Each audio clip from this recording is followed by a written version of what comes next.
The Short Game is listener-supported on Patreon. If you'd like to support the show and join us on our Discord, head to theshortgame.net or patreon.com/theshortgame.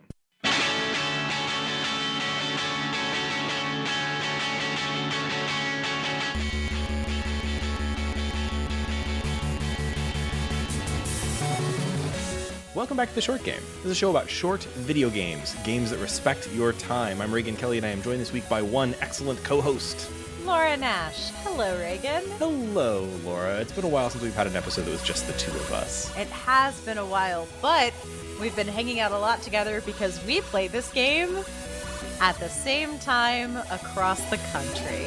We did. It was actually a really, really great game for that. So this week we were talking about a game called, I keep messing up whether it's the Curse of or the Case of the Golden Idol, right? Yes. Yes, okay. The Case of the Golden Idol, which is a sort of mystery deduction game from Color Gray Games.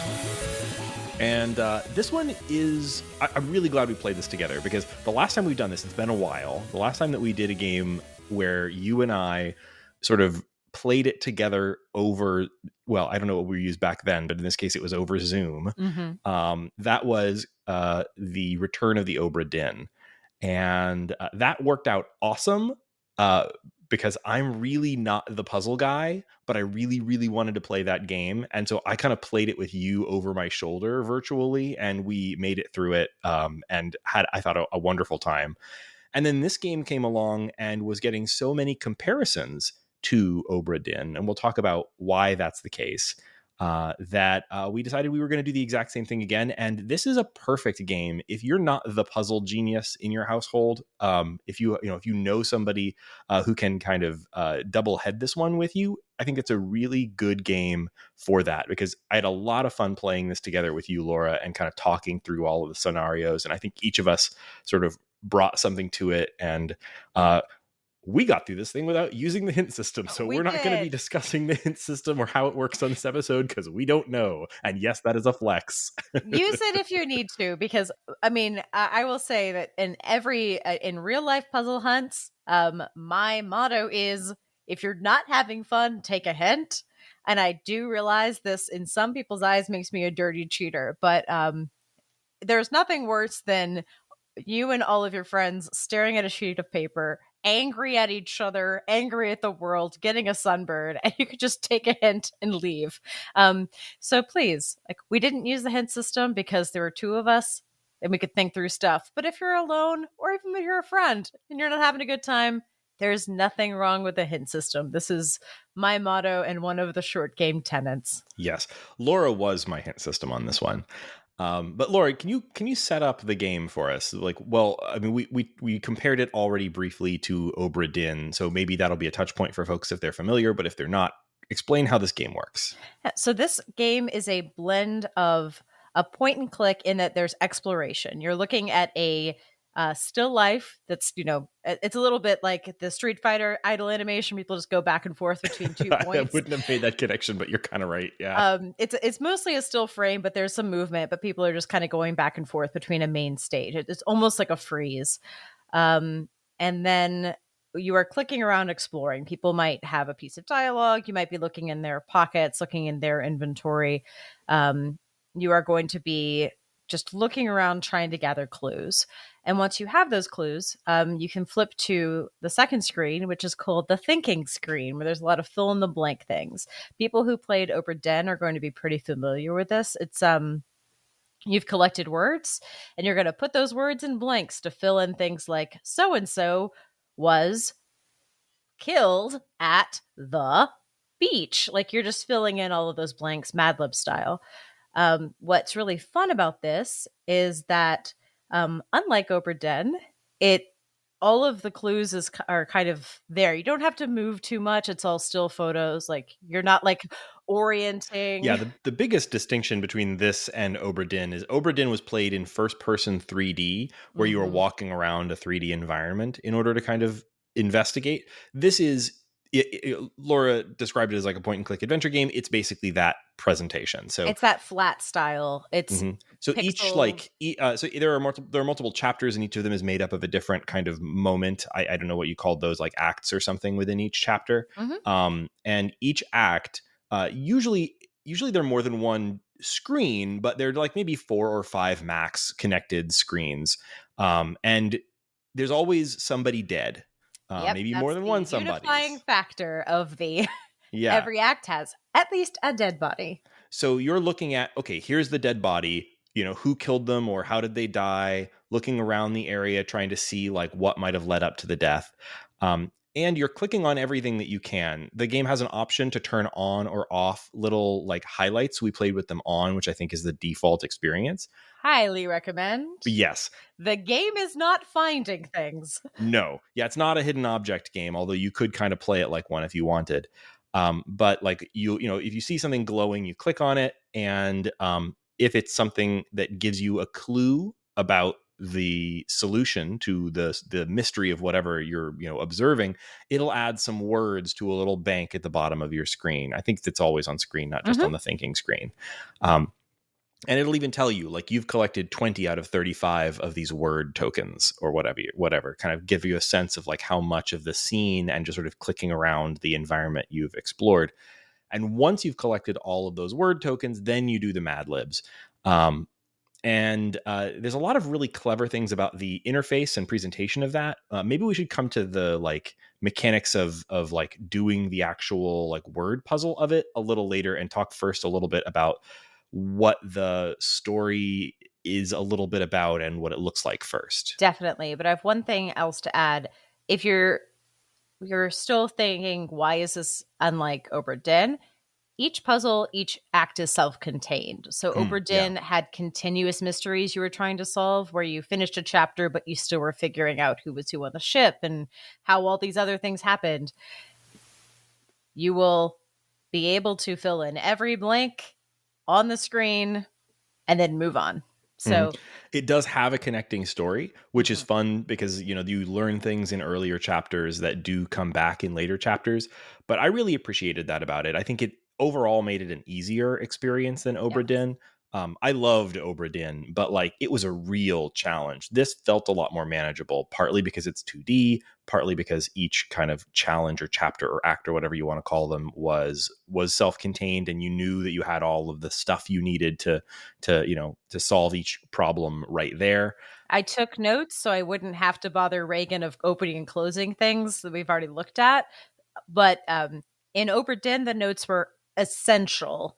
Here, they just made my life easier. Yeah, it kind of felt like it was taking notes for you. Like as you'd click on things, it would like add those words to your pool. I don't remember every detail of the way that Obra Dinn handled things, but like this Obra Dinn had that whole book that you had to leaf through as you were Mm-hmm. solving the puzzles, and it was a lot. It was a really really big puzzle. This, it sort of feels like every chapter is like a cheat sheet from that book with different panels within it. So you'll have a panel that's just who killed who, right? Mm-hmm. Or you might have a panel that has just the timeline, or you'll have a panel that has other details out of the and each little mystery screen is a little different, so it'll have certain elements that might be unique to particular parts of the mystery. But because that kind of panel, that layout of the thinking screen is divided into these little panels, you get that confirmation of whether you've guessed correctly on a per panel basis, and that really helps because maybe you think you've figured out like who killed who, but you don't know specifics of the motive yet, and maybe those are on separate panels. Then you can fill things in on one of the panels and get that little confirmation that says, yes, I'm correct about this. Maybe it removes some of the words that you've used from the board so that you don't have to have them cluttering up your screen and making it more difficult to guess. And at least you're onto something, and it gives you some clues to go on with the other portions of it. So it, Love a measured out series of aha moments. But Raygan, what are we actually learning about in the Yes. game? Since I distracted you with mechanics talk. Yes, well, the mechanics are super fun. That's really the draw here for me, but it is a fun story too. I actually really, really liked exploring the story here, and it was quite surprising. Some of the big surprises are stuff that we'll only be able to talk about after the spoiler break. Absolutely. I mean, it is a mystery story. We're not going to spoil any mystery stuff here. Maybe light spoilers for some of the non-puzzle related elements of the first couple of chapters. On a meta note, my favorite thing about this game is that there are mysteries you fill in blanks for, but half of what's going on in the scene is in your head. Like you are Yeah. figuring out what's really going on.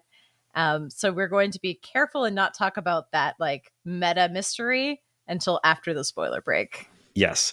Yeah. The overall plot starts in like the 1700s. I forget the specific year. I think it says in the Wikipedia, so I'm pulling that up in a tab. Yes. 1742. Thank you. 1742. So it begins back in 1742. The first chapter or screen or what have you is it's two someones who've clearly been arguing. They're on some kind of expedition and they've been arguing over a golden idol, the golden idol of the title. And one of them has pushed the other one over a cliff and that person is about to fall to their death. But of course, you get a freeze frame. In the middle of falling. And, in that moment, you can go and look through all of their pockets and their bags and their books and get a sense of who they are and why one of them might be pushing the other. Your puzzle is to fill in the blanks of like, well, what is happening here? And the story continues from there. So this is a story about specifically a golden idol. It stretches over several decades at least. And each death is kind of an important moment in the history of the finding of this mysterious golden idol. It has a kind of a goofy plot and has some fun sort of like this is a historical thing. It's set in the 1740s through 80s or 90s or something. But it's sort of like contrafactual history, not just because this golden idol is a fictitious thing, but because it goes in some sort of wild directions. It follows the idol through the hands of the person who murders his expedition partner in order to get the idol, the people he passes it on to in his will, and the various weird things they get up to with it. And I don't think it's a big spoiler to explain that the idol has magical properties, and the specifics of what the idol can do of a magical nature become really important to the story. And the various characters that are fighting over the idol and using it to get up to no good, basically. Much more than that, and I feel like I might be spoiling some of the fun plot stuff. But I don't know, Laura, is there anything else you think we can talk about? It's a story of secret societies and obviously murders and highwaymen and government intrigue and all sorts of other stuff.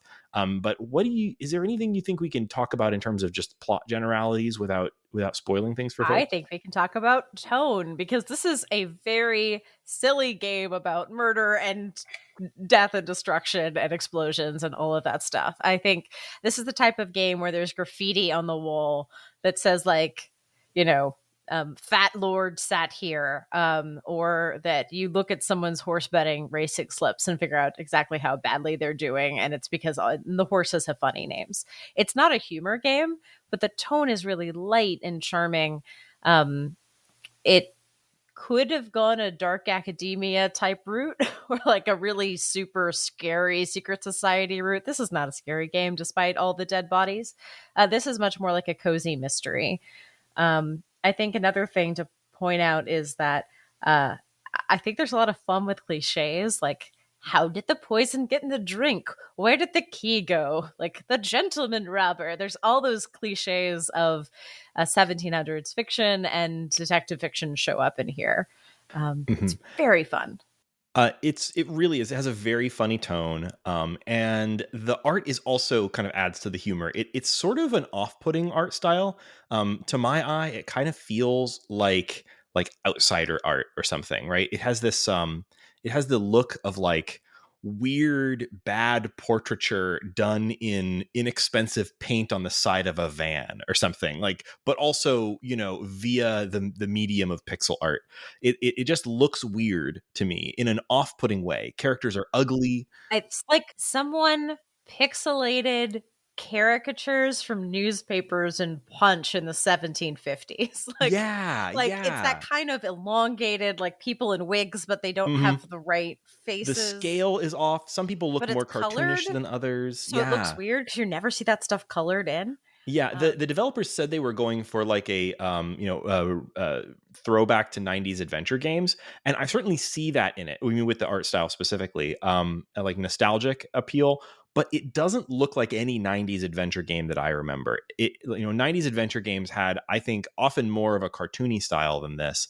It walks a weird line between, like, I don't know, pixel art imitation of actual portraiture from the 17 somethings, and like like a more modern pixel art style, a little bit of cartoonishness.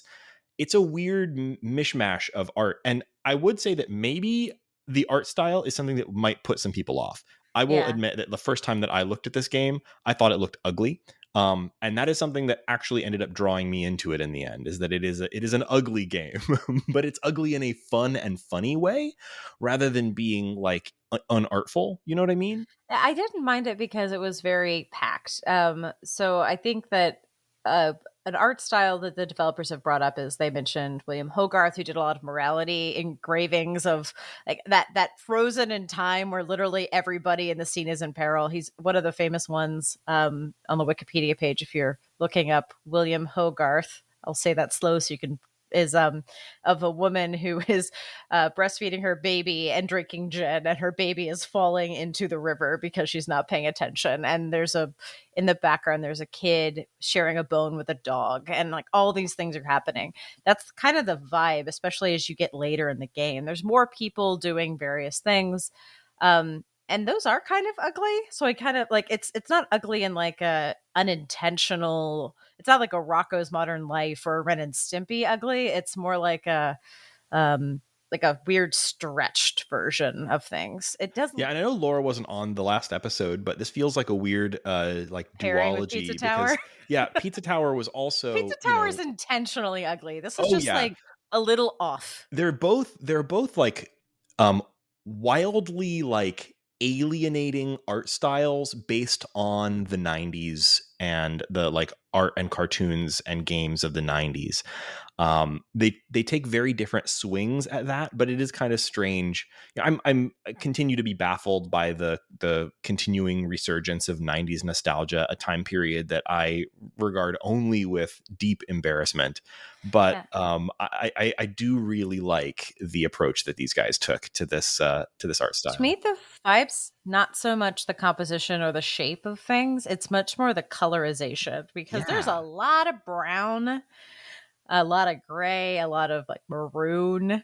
Like it's that navy on maroon on brown on ochre on evergreen, with red blood, like just bright Yes. red blood. That color scheme is not one that I have seen much since 90s, or when you put your computer in dark mode. So that's the vibe. It is a very unique looking game. I also like, I'm not sure where to put this in the context of the episode, but I just want to say, like, I'm really glad to see imitators of Return of the Obra Dinn. There are so Mhm. few of them. And it's a very hard thing to get right. And I remember when we first played Obra Dinn thinking, and maybe even said on the episode, that like this is new, and in a year there will be 100 imitators of it. And we haven't really seen that. But I want more of them. I want, like, I don't care if, this is definitely not a copy paste of that, the mechanics from that, or or really anything about it. But there are so few deduction games that have this approach to it. I really, really like this, and I want more of these. And the developers apparently, like, specifically decided to make this game because they looked at the success of Obra Dinn And other games like it, they credit Her Story as another one, which I think is actually pretty different, but like is Mm-hmm. also a deduction based kind of game. And looked at that and said that this is something there's clearly a market for, but there's just not a lot of these. And this isn't quite like a fast follow on Return of the Obra Dinn, but like it's not. There's This I'm feels like an easier model to follow because to me it limits the input yeah. and it scales things down. It doesn't try to do the intense graphics of the Obra Dinn Yeah, this is experience. like less ambitious than Obra Dinn, but Obra Dinn was like astonishingly ambitious. Mm-hmm. This is, and also very inventive. It's easier to do one of these once Obra Dinn exists than before it exists. You know I what I mean, mean? I want this mechanic. I want 18,000 mysteries in this series. Like this is a I know. very I want handy I want mechanic. I want Obra Dinn 2, but I also want Golden Idol 2, and I want the one of these set in the 80s. I want the one of these set in the future. I want the one of these, set in a cartoon. Like I love these mechanics as a mystery solving, interface. Well, I feel Um much smarter playing this than I do a lot of mystery games where it's choose the three. Like one of these three is right. yeah. I think this is much better. And the developers credited the error message to, it's, the exact wording is two or fewer slots are incorrect. Um, That you is brilliant. you That like can't brute force, but you yeah. know most of it's correct. And sometimes you are like, am I even in the right ballpark in filling in the sentence? So let's talk some more about the mechanics, because I think we're at the point where we kind of need to get into like what is so brilliant about the way this plays out. We already talked about how you find the sort of word tokens that become kind of the thing you're shuffling around trying to figure out what happened. Mhm.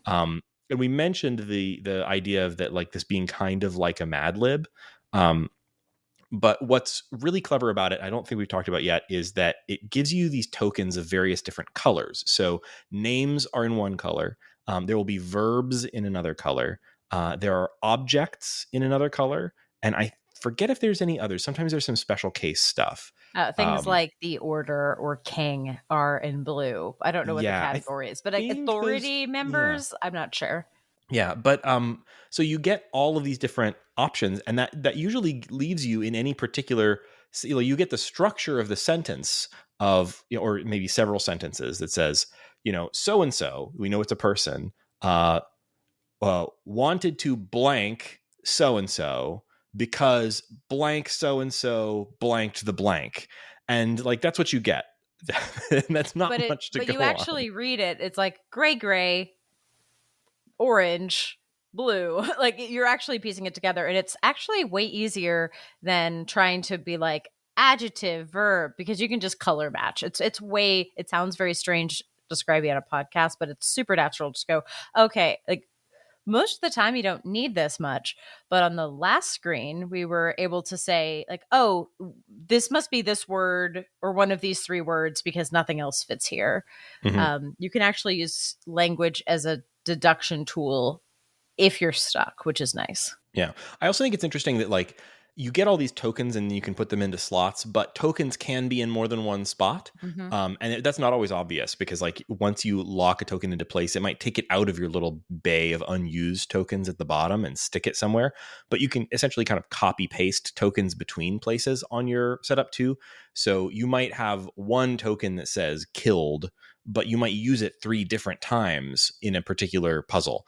And that's totally fine. And that helps because what might, if you have like 3 different verbs and 3 different spots for verbs, you might think, oh, well, I'll just try 3 different configurations here or whatever. But that's not really the case. In many cases, there are tokens that go completely unused that you might get in the course of investigating things.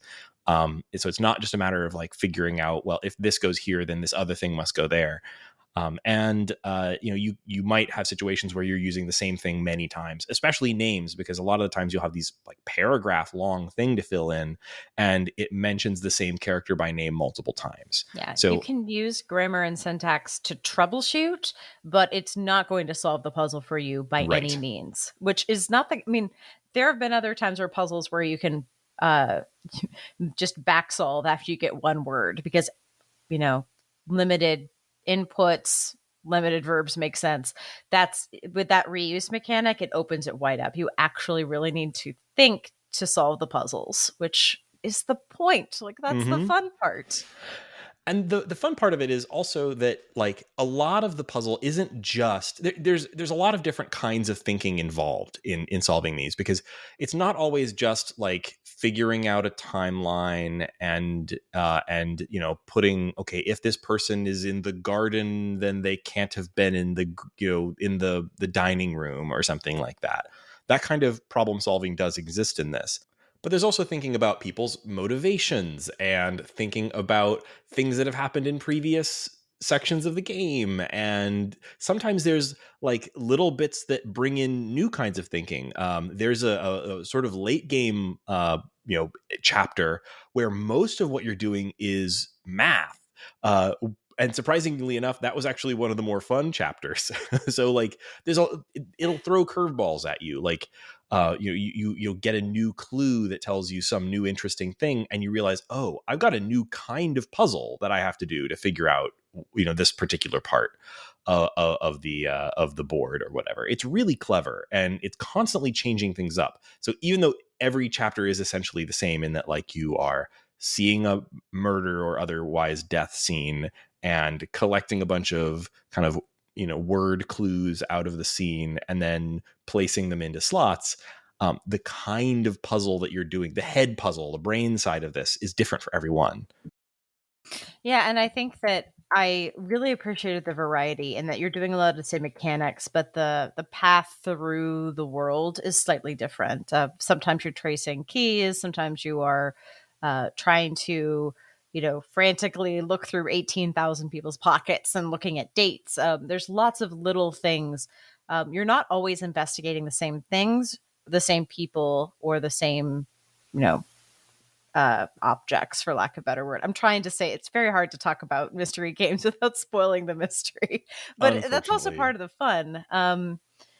There's a lot more there in richness than you'd think. Again, I do have an entire page of math problems. It's just addition. Don't let math scare you. Honestly, don't let the deduction scare you either. Like, It's not that hard. yeah, I'm pretty confident that I would not have finished Obra Dinn on my own. Like, I barely scraped I by might not that have. with the assistance of Laura. Obra Dinn is just as much an observation game as it is a deduction game. Yeah, And if you don't see something, you're going to get it frustrated. was much harder. This one felt a lot easier. Even, you know, it was very good playing through it with you, Laura, because like it you know, it helped a lot. But I still felt very smart playing it, and that's Oh, what you want, right? I mean, we were both externalizing. So you were checking to be like, no, that makes no sense, vice versa.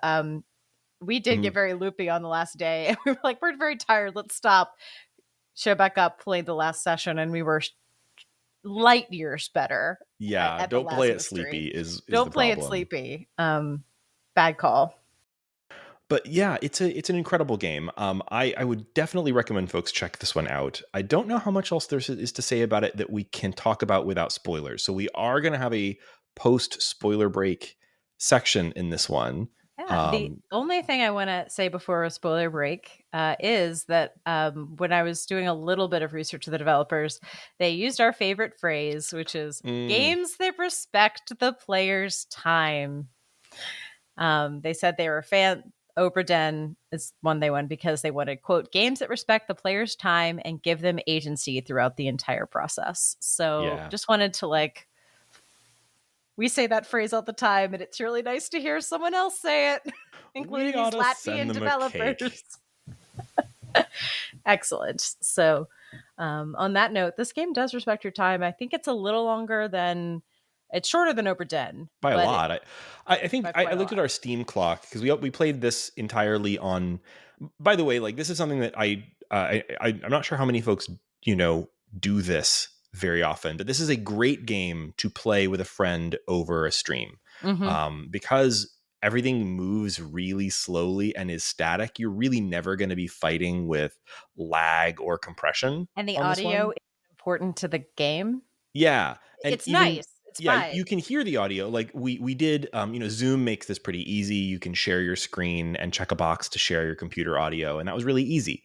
And we did that, and it was great. But like, if you don't have a buddy to play this with on your couch or at your desk, maybe see if you have an online buddy who would like to, crack a beer and do some deduction with you. I think it's a really good way to play these kinds of things.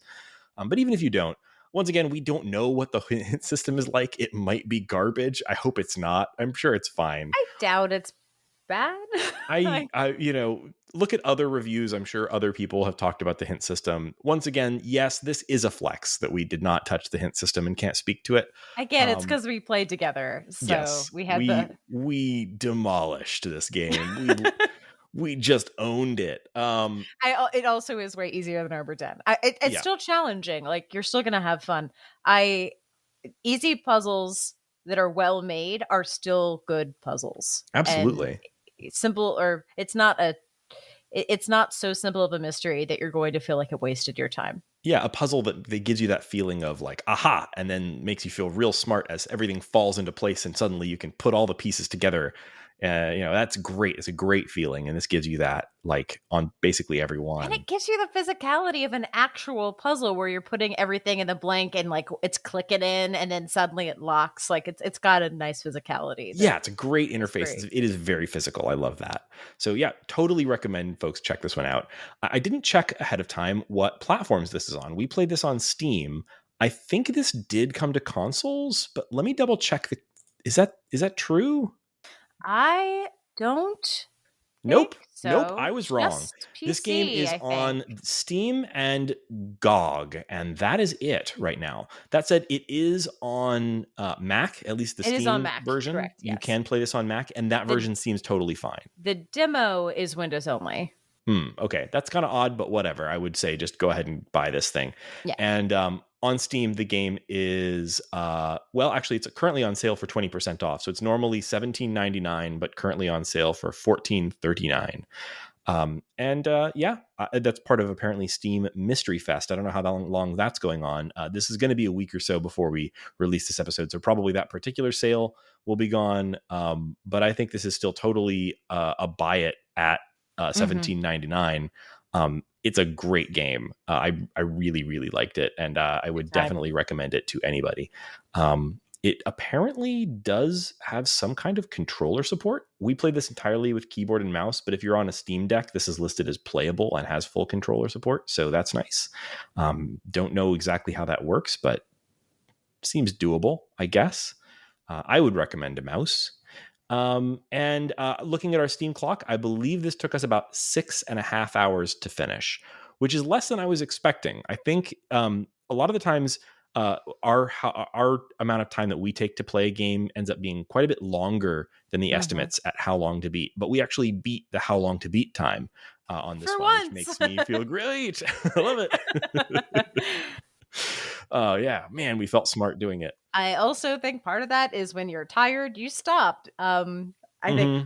almost every time I have played a puzzle or mystery game for way longer than I should have, just take breaks. Mm-hmm. Take breaks.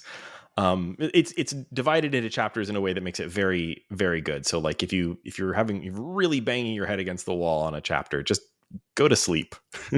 Just go take a nap. I mean, and again, the chapters are independent. So independent, we accidentally played a chapter ahead. Yeah, that's an odd thing. I was An surprised the act game let us ahead. do. Yeah. Yeah, the game is separated into 4 chapters, and within each chapter there are 3 acts. And within the chapter, you can play the acts in any order, which I didn't realize, and we ended up doing them slightly out of order by mistake, which was no big deal. Well, the characters do move throughout it, so I can see you wanting to go back and look at things, which we did a couple times. But it is a bit of being able to jump back and forth is nice. Like if you remember, okay, well, what was this guy's name? You can go back and look at it from a previous chapter. That's very nice to be able to do. Like it's also it's nice to be able to skip a chapter and go back to it if you want. Like if you're, if you really do get stuck on one, you could go ahead and then come back to it later. I'm not sure it would make a huge difference. It's not like they casually drop the details in chapter 3 for what happened in chapter 2. it's The not going to. storyline will make more sense if you go in order, but that's the Yes. case for almost all media across time and space. Yes. And talking about the storyline, it is 12 total chapters, but it's really 11 numbered chapters and an epilogue. And I won't spoil like specifically what's going on, obviously, but I liked the structure of this where there is, you learn what happened in each of these tableaus along the way. And there is an overarching story, but there are details of that overarching story that only the observant will be picking up on. It's possible to miss certain important details of the story. And the chapter 12 or epilogue chapter is where it kind of tests you on that. It's kind of a like final exam. An open book test where Yes. if you can't fill it in, you can go back and look and actually find out the meta story you missed, which I really Yeah. appreciate because that's half the fun was figuring out Yeah. what Yeah. was And really by the time happening. we got there, like we had figured all this stuff out and it was kind of fun to just say, yeah, no, we got it. Oh, We we got it. figured this out. But if you had missed it, I think that would have been a really It would have nice been a fun moment. reveal. Yeah. So I loved the structure of it overall. I think that this is, it's a really, really well done. It's funnier and goofier than I expected. There were some bits of it that were really laugh out loud funny.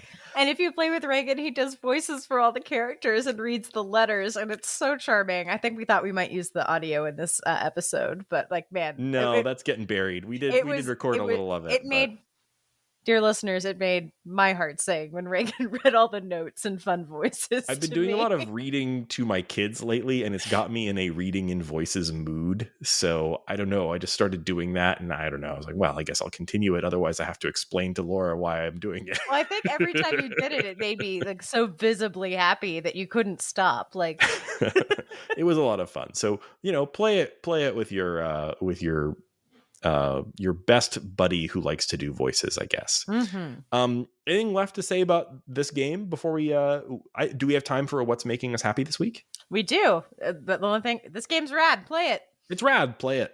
We totally recommend it. Laura, what's making you happy this week? I have been bouncing around doing a lot of little things this week that are making me happy. For example, before watching old movies, going and looking up the Turner Classic Movie introductions on YouTube before I watched them. That is incredibly happy inducing, by the way. If you are just like, I would like a 2-minute intro before I hit play on my HBO Max movie, highly endorse that. But I think the thing that's made me happiest overall is we started watching Northern Exposure of all things, which is a TV show from the 90s.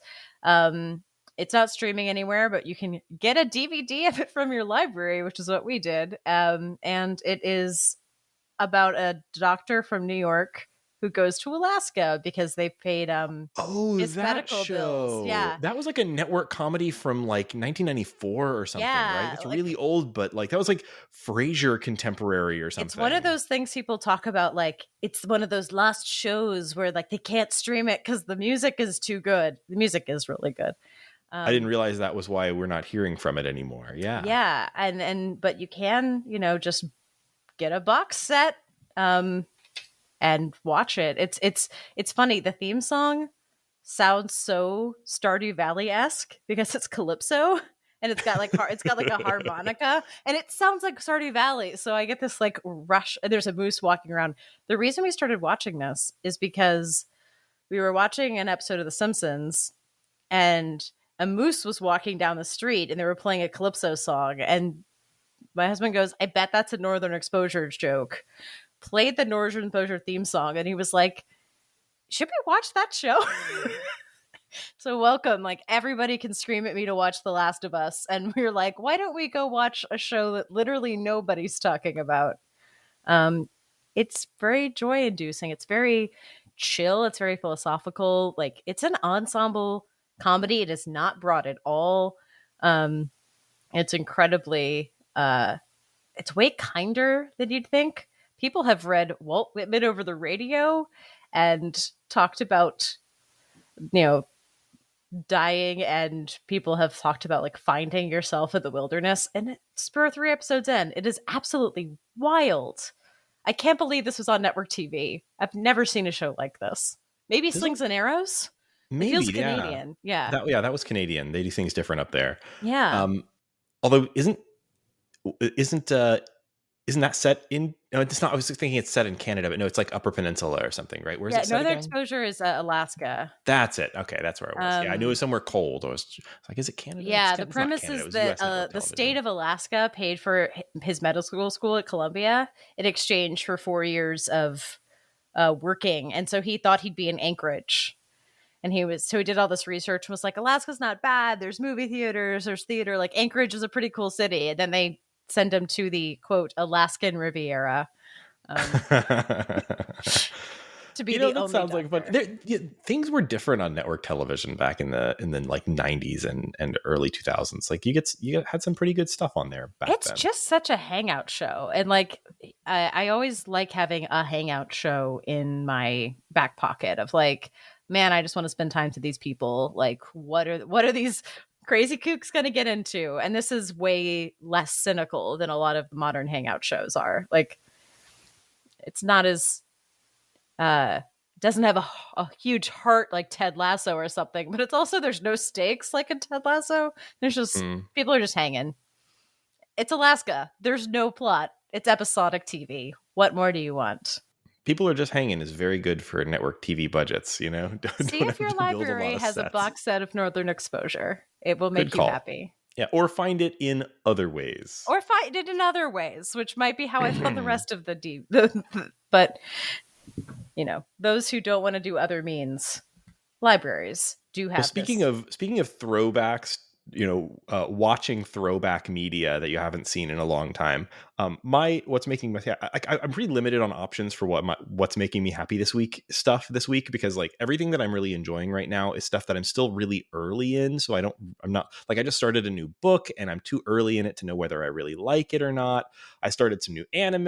I'm too early in it to tell whether I'm like it or not, or Mm-hmm. whether I'm willing to put my neck out for something that could turn really gross. Like anime in particular, you really have to be sure before you start recommending it, right? Oh yeah, there's a couple ones I've started, but I haven't even talked to Raygan about them yet because I need to know that I like them before. Yeah. You don't want to be like, recommend a show and it turns out in like 4 episodes, it's like, oh, there's Oh, some really gross stuff in here. I mean, I this lasts for most shows ever since I recommended Outlander to somebody as a very sexy show, and then I was like, oh no, it has so much rape in it.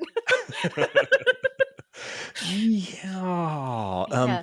So the safe bet for me, the only other media I engaged with this week, I can't say the media itself made me happy, but there was a discovery with it that made me happy. I already posted about this on Mastodon, so hopefully that's, but hopefully it's still kosher for me to share it here.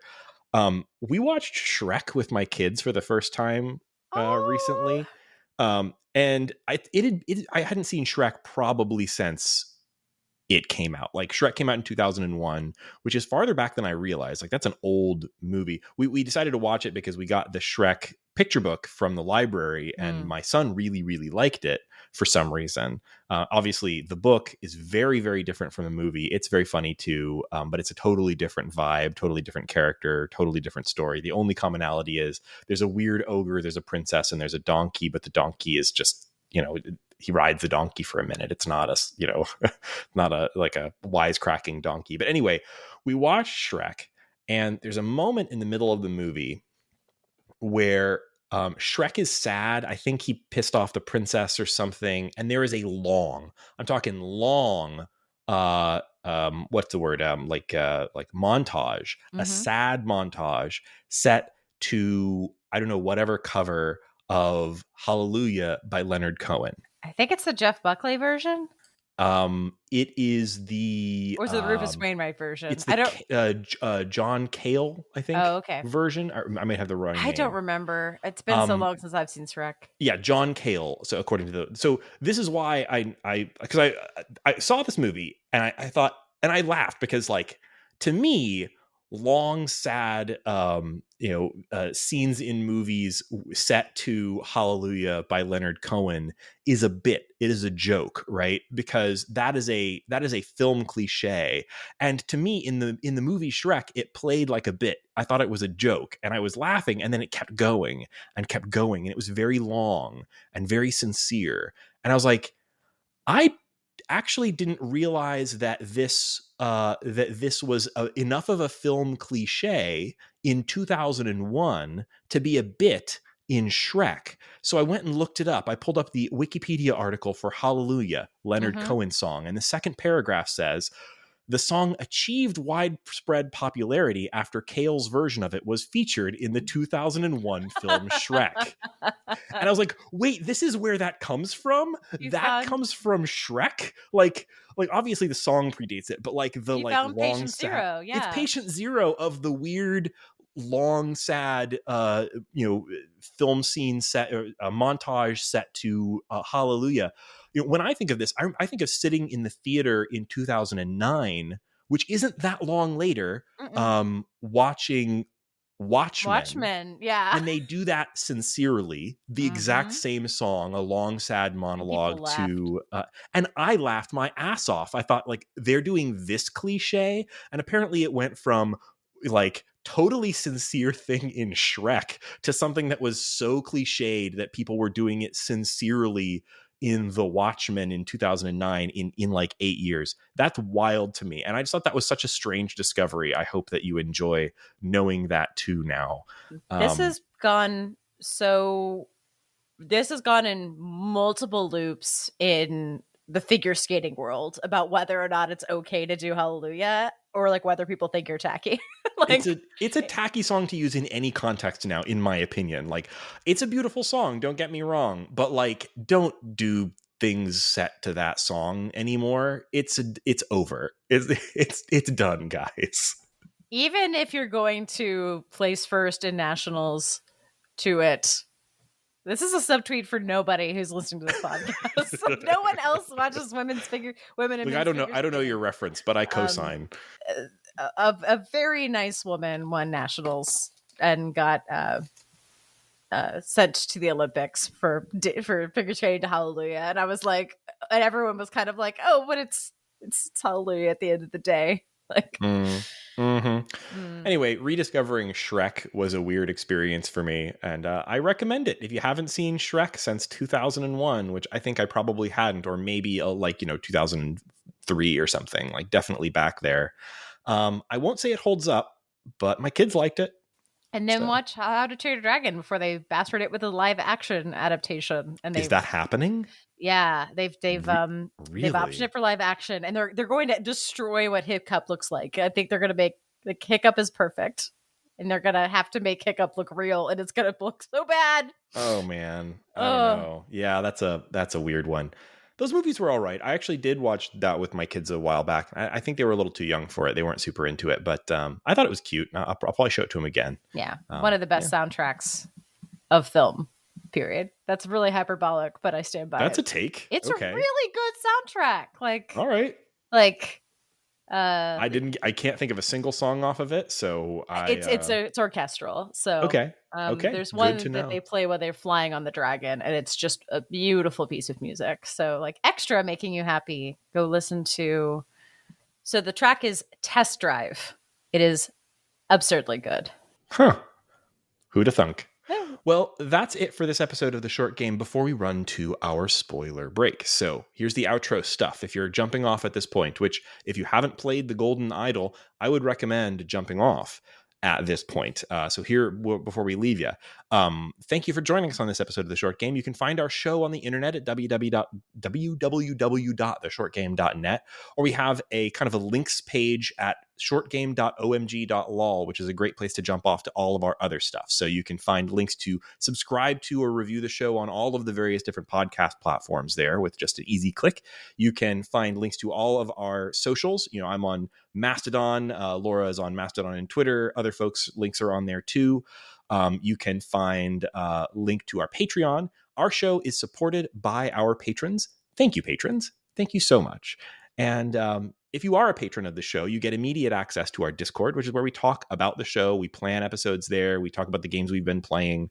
We just talk about other stuff too.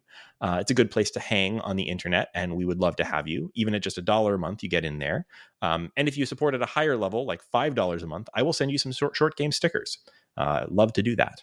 So also, I mentioned this on the last episode. We have a short game shirt, If you want short game merch, I put out all the caveats before, they still stand. We went with Cotton Bureau. Cotton Bureau makes really nice stuff, but it's kind of pricey for the kind of merch we're talking about. So we understand if that's a issue for you. Mhm. That's cool. We don't make a ton of money on these shirts or anything, but the shirt is available on Cotton Bureau. We will have a link. You can also get it in the form of a hoodie or a sweatshirt, and there's some various options in terms of colors. It's got our beautiful artwork on there, and it's a great way if you don't want to do a recurring thing with the podcast and sign up for our Patreon. We'd love to have you there, but I understand. But if you want another way to support the show, you can buy one of these shirts, and that's a cool thing, and you can wear that around, and everyone will think, "Wow, what a cool and interesting person wearing that interesting logo." We would love for you to do that. Or a onesie. I don't think no one's Yeah, bought a onesie, including no one. Raygan. Oh my god, I forgot they do one. I need to get a short game onesie Do before a my kid onesie grows before out of being your able to kid wear outgrows it. onesies. Yes. I wonder if they do kid-sized T-shirts. I don't think they do. If they do, Maybe. I'm ordering one. I got to do that. Yes. Yeah, lots of nice options there. And if you are a patron and you want a little discount on it, reach out and we'll make it happen. So let's see. Any last stuff, Laura, before we go to spoilers? No, let's go talk about all the mysteries that you should solve on your own, because this game Yes. is very good. Yes, but we're going to talk about basically the story, everything we uncovered in the mysterious plot of Curse of the Golden Idol. Or Case. Keep mixing that up. Going to do it forever. So, listeners, here it is, your spoiler break.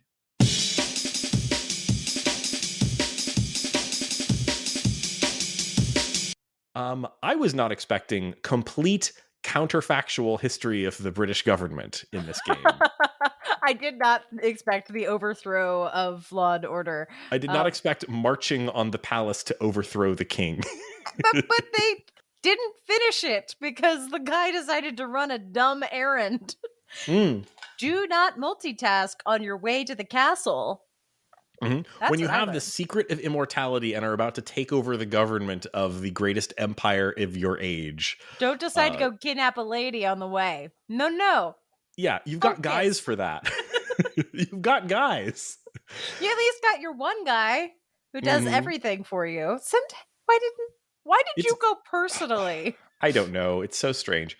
I loved the golden idol. Like, I love that early on we learned the mystery of the golden idol is it has weird buttons on the back and it will do magical shit for you. And that was fun in a very puzzly way, and also was also a bit of a wink and a nod of this is not serious. This is goofy puzzle game, bullshit, because it's a thing you'd find in an escape room. It is. It's like a dial a magic power, and then they do such goofy stuff with it through the whole thing. It's like, oh, well, I want to make a bomb by expanding the air inside of a container until it bursts. I'm gonna stick this in a cane and pogo stick right and it. Fly around like an idiot.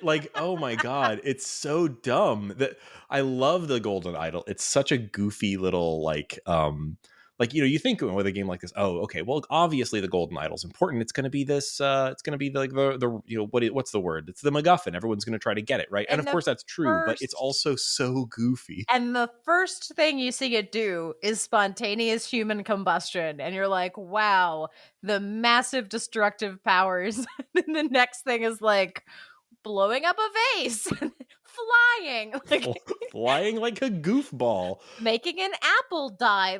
It just. And yeah, then of course the secret of immortality, and we of course use that to overthrow the government by siphoning years of life off of people that you disapprove of and giving them to your buddies to make them younger, which is a really fun and dumb. I say this dumb in a totally affectionate way. It's a fun plot, and I thought it was really cool that it was able to it felt like a slow burn of goofiness. It got goofier the longer it went on, but also larger in scale. So it felt like a big turn when, I don't know, at the beginning of, I think it was chapter 3, suddenly they're taking over the government, or there's the secret society stuff. I forget exactly where in the plot that kind of, but it felt like, oh, they're going here with that. That's wild. It went from like inns and cabins to, and secret things passed down within a family, right? to big initiation to I am the Messiah. I am the Messiah, and let me take over the British to crown. the government is overthrown. It was like a very fast. I was like, wow, that escalated quickly. It really did. I loved it. I also really liked there's the central mystery of obviously well, what's the deal with Edmund Cloudsley / Lazarus Hearst? And I think we figured that out relatively early, but it is a cool reveal of oh, this old guy from chapter 1 and this young guy from chapter 6 are the same guy because he's using the idol to move years around. There's a cutscene after you see Edmund Cloudsley in a trunk, I believe, Yes. hiding, and then in a cutscene his servant says he died, and so we were like, oh cool, he got murdered off screen by this corrupt dude, and then little did you know it was a cover-up. Which is just turns out that if someone's name is Lazarus, you should pay attention. Yeah, maybe that's important. Which we didn't get for an act or two. We didn't read that. We late. figured it out eventually, but before the end of the game, certainly. But I think maybe we could have figured it out. We could have mentioned it sooner, but again, we weren't zooming in on faces and stuff like that. So, and we did take a big break between, a third of the way in.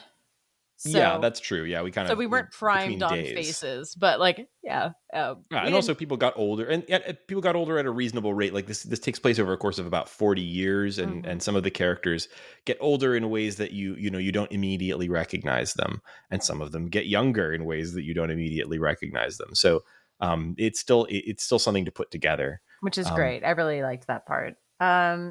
Just a rad. I did not think that the downfall would be this woman who drinks lemonade at the that party. Was very silly. It was very silly. That I thought she was a totally inconsequential character. I was surprised when she showed up for even a second chapter, and then the fact that the end of the story basically hinged on who she's dating. And that idiot from the first chapter who's like, oh, a man's on fire, ends up being important. Keeps coming back. Peter Very Batley. Funny. Yeah. I loved it. I love this game. I liked the story. I had a lot of fun. Laura, thank you for playing this one with me. It was a delight. It was a very good time. All right. And for folks who are still listening, I'll mention here that we're pretty sure our next episode is going to be about Hi-Fi Rush, which is a lot of fun. It's a rhythm-based action game, sort of combat action, with platforming and sort of arena battles with robots, very cartoony style. But the hook is all of your attacks are on the beat. And it's got a very particular style of music, which is the stuff that people who thought they were cool were listening to 10 years ago. But it's, I thought I was cool 10 years ago. Yeah, I was going to say, so us? Yes, I know. So it's a rhythm game that did not make me feel out of touch and that the children are wrong. In fact, I'm enjoying all of the music myself.